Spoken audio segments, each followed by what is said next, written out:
muni dapat bab si pleng se pirdeata pagkaketa papunduan vangta pirenga bang acam dam nang nelidungan acam dam nang nelidungan vangta gangon na bang piring tu tamuni dapan pirtehi dai jujam jang rupnan korangga vangta pirenga bang acam dam nang nelidungan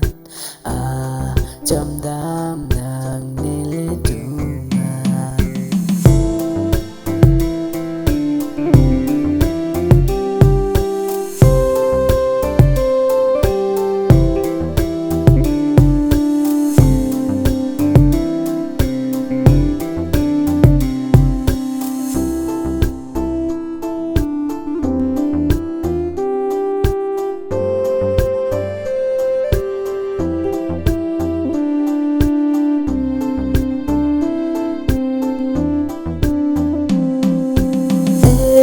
Emmanuel wangkadagan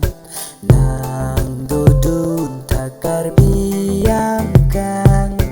kisuatu imilong nang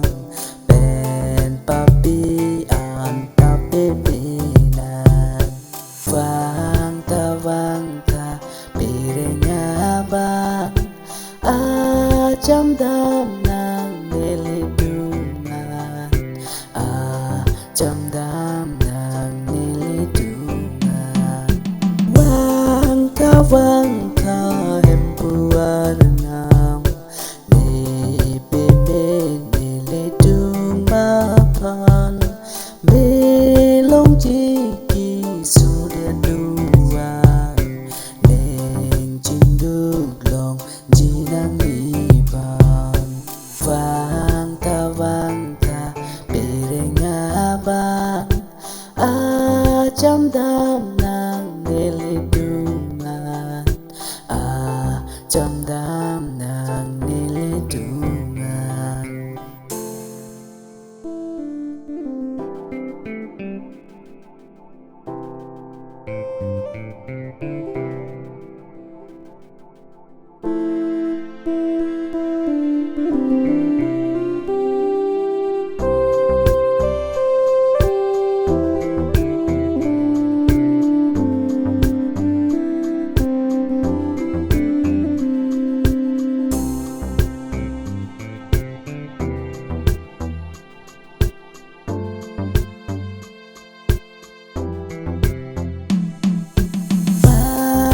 Vangta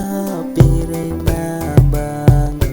nang lipan Sidoarjo nang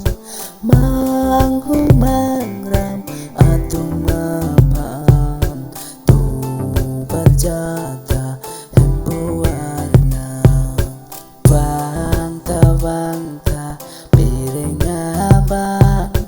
acam dam nang nelidungan acam dam